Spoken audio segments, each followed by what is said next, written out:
Hey guys, what up? Total Control 871 chiming in with my post-presidential election debate review. I'm not gonna really talk about or cover all the stuff that the major networks are all covering, the glaring lies that Trump told. These are more than just lies. These were what we call in the sci-fi world Jedi mind tricks, I never said climate change was a hoax, He literally just, he would just simply shout at reality, shouting into his microphone that he claimed was malfunctioning. I guess he figured if he shouted into the microphone enough, that's somehow going to alter the space-time continuum and change past so that it makes him right. Apparently not. But that's Donald Trump for you.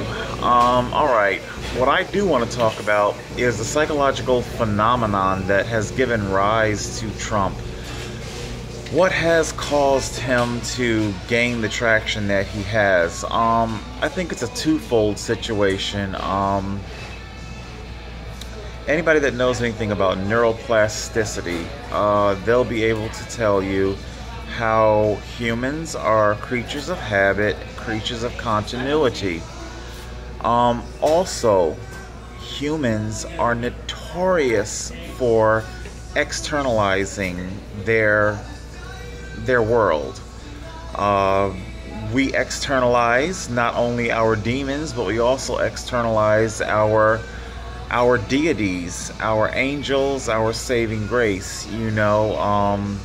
When something wonderful happens, it's a miracle. God has done it. There we are externalizing. Our economy, it's in the shitter. It's just absolute mess and a fiasco. Therefore, we externalize again. We look for our metaphorical scapegoat. We look for the people to blame. A lot of them are immigrants, illegal aliens. I don't shy away from calling them illegal aliens because that's what they are.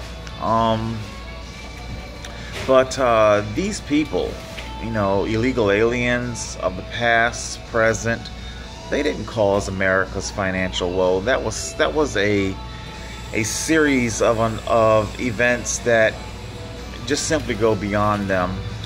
But when people look at Donald Trump, they look at two things. They see two things. Number one, they see something that is outside the box. They see a type of proxy. They see a type of advocate. People are extremely angry and they want to shout at the government, and therefore Trump will be the proxy to shout at the government and say all of the inflammatory things that they want to say. Why? Because they are angry. They are upset at the state of the economy. Back in I think during Obama's first term in office, mortgage meltdown, crisis, when the oil fields down south, American oil fields down south, when crude, the price of oil per barrel plunged through the floor, putting a lot of good old boys out of work. A lot of men making between $20 and $30 an hour. A lot of people who, although not rich or wealthy, they lived a very comfortable existence. Therefore, they didn't have to count their pennies the way people that work in fast food do. So they could also be critical of people in fast food, especially minorities that dominate a lot of the low-wage jobs, until their lucrative employment ended up drying up. Suddenly they saw themselves empathizing, with the low-wage worker of all races. Suddenly they weren't quite so willing to be so critical. That's my point there. So people, they look at Donald Trump and they also see the entertainer, and of course we equate entertainment with escapism, so we see somebody willing to lambast and to admonish the government, and we also see escapism. So the two things, if you're following along with what I'm saying, they kind of go side by side together mentally. So in people's minds, they will see Trump as escapism from the horror of stark reality of our economy. And they will also see somebody that's willing to be the proxy to admonish government for all of their failings. Both Republican and Democrat have failed horribly. Unfortunately, what these people are doing, and most of them, they're blue collar white Republicans. That's Trump's base demographic. Republicans, they all operate on various echelons of intelligence and awareness, political awareness. They're not all plugged in the way they should be. Like I've already said, they have their enemies, and they are hell-bent on fixating on their enemies, on the source of their woe, and it's not really accurate at all. But nevertheless, it's who they have decided to put in their crosshairs as to the reason that their life has so radically changed, that middle class is drying up, that their comfortable lifestyle is so radically changed. So yeah, that's why people are willing to take Trump, the charlatan that he is, the glaring charlatan that anybody with any sense can see, and they're willing to dress him up. You know, women aren't the only people who are capable of, oh, how shall you say, fictioning up an abusive lover. You know, how a woman will do that, make excuses for him, you know, constant excuses. So that's what we're seeing a lot of with Donald Trump's base audience. They are definitely dressing up skeletons. I'm going to move now to Hillary Clinton. Woman is fraught with scandal. I don't believe it was a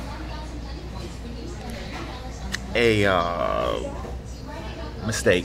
The emails, whatever was contained in those emails, was obviously of an extreme salacious nature.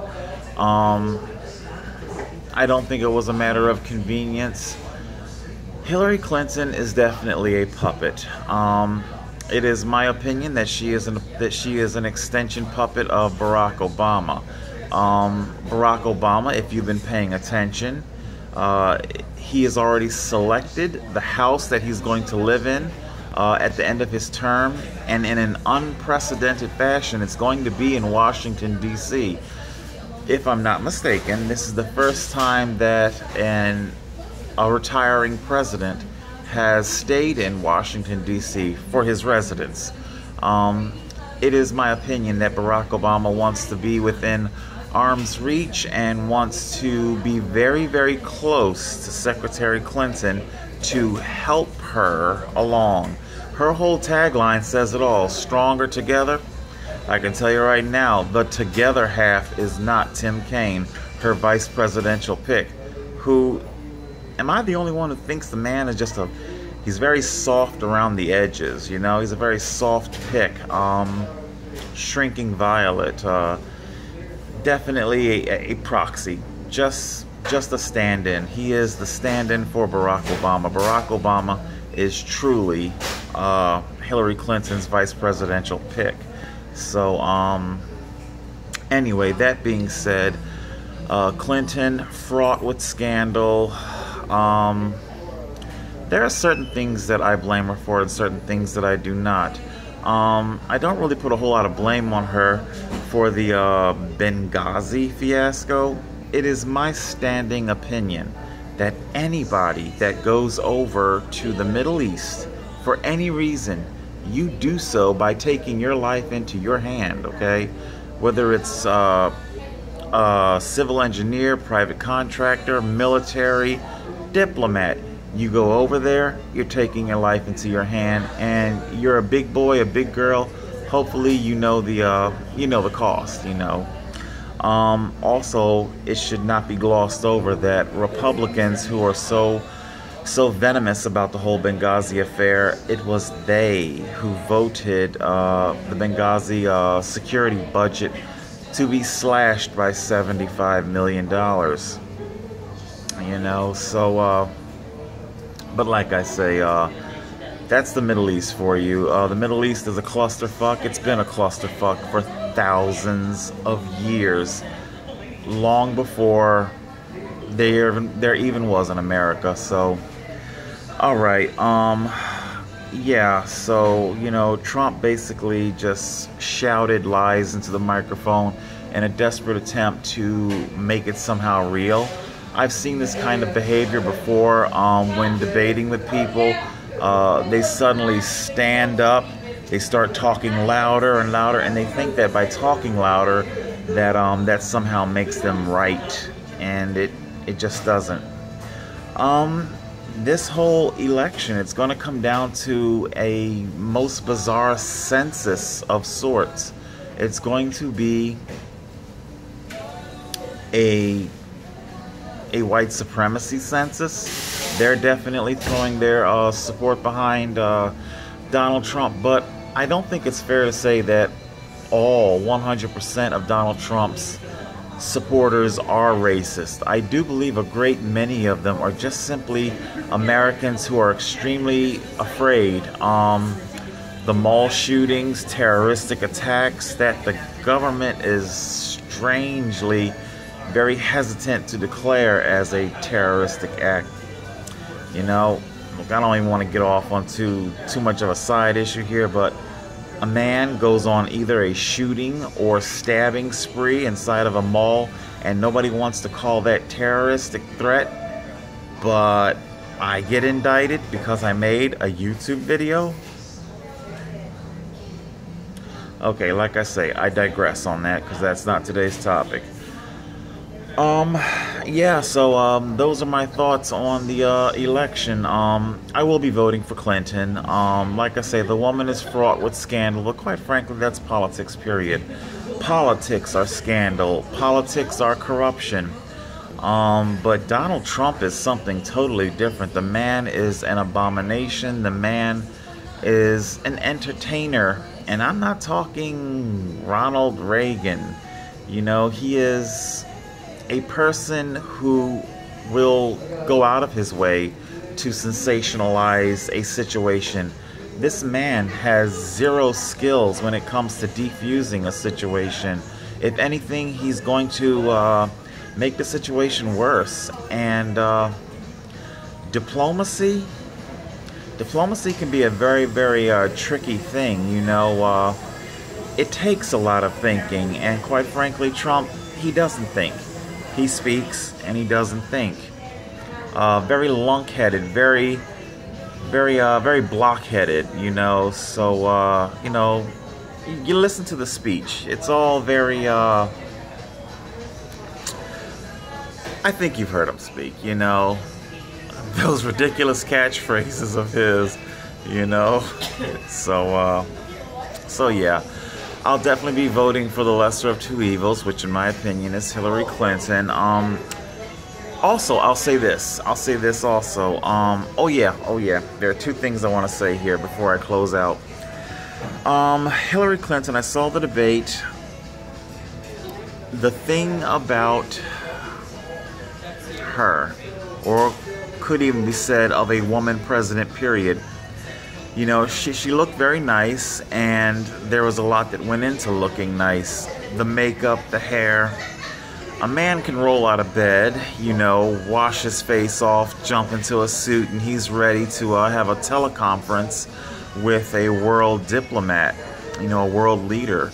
You know, when she gets the 3 a.m. call, you know, is she going to have to take time to doll herself up? You know, also, I can't help but notice that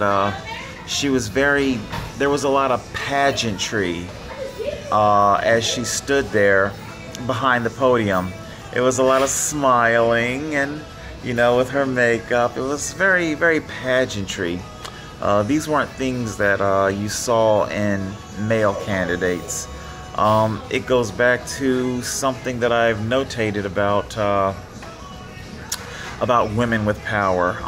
They are either admonished as having penis envy or being bull dykes, or, You know, it's almost like they're being punished for being powerful enough to stand toe-to-toe with a man, so they tend to feel that they have to soften themselves. You know, even Barack Obama, he's still seen embracing, hugging her, kissing her. Would you do that to Joe Biden? Or would you do that to a male presidential candidate? You know, so I think she needs to start carrying herself a little bit more gender neutral. You know, I really do. I think Clinton needs to be a bit more gender neutral and not worry so much about, you know, and I think the overt nature of Donald Trump has maybe caused her to shy away from this fact. You know, she doesn't want to be as overt as Donald Trump. You know, maybe yes, maybe no. But I'm gonna close here by giving Donald Trump a point. This, by the way, had nothing to do with the presidential debate. It's just a topic that I've been meaning to discuss about Donald Trump, and I don't really intend on doing another video about Donald Trump, so here goes. I'm about to give Donald Trump his kudos and his point. It was of his many outlandish statements that he made months ago. One of them was he saw Muslims celebrating after 9/11.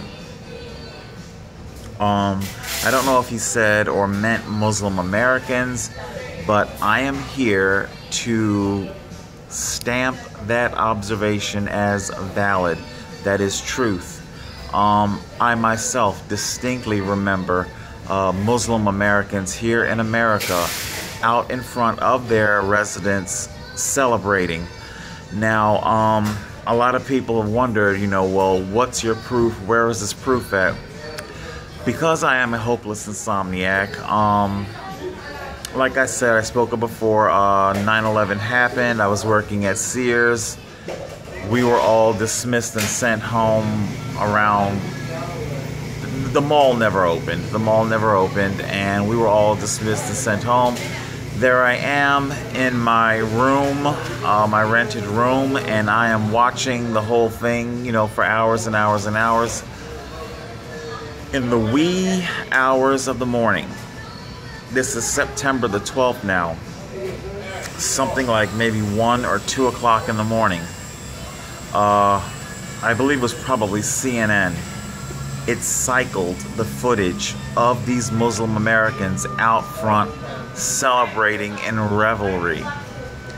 That, you know how when they do continuing, you know, footage and coverage, they'll cycle through certain videos, you know. This video, it only cycled about maybe 3 or 4 times. It wasn't a whole lot. And of course, all of your morning news anchors, hell, maybe even afternoon news anchors, they were on duty and covering the news at like 4 o'clock in the morning on September the 12th, the day after. And by then, the footage had been taken completely out of circulation. So to my knowledge, the footage of the Muslims celebrating, it was circulated in the wee hours of December the 12th, wee hours of the morning, and then taken out of circulation and then never seen again. So, Mr. Trump, you get 1 point there. You are indeed correct. How many of these Muslims are celebrating? I can't say. You know, I only saw the one clip circulated 3 or 4 times, like I said. So he is right when he said that. But that's about the only thing that he has said that has any kind of gravity or truth to it, to my knowledge. Alright guys, that's it. That's my coverage of the 2016 presidential debate. I'll definitely be tuning in for the next debate. I have no idea if I'm going to watch the vice presidential debate or not. I don't know. We'll see how it all goes. Alright guys, Total Control 871.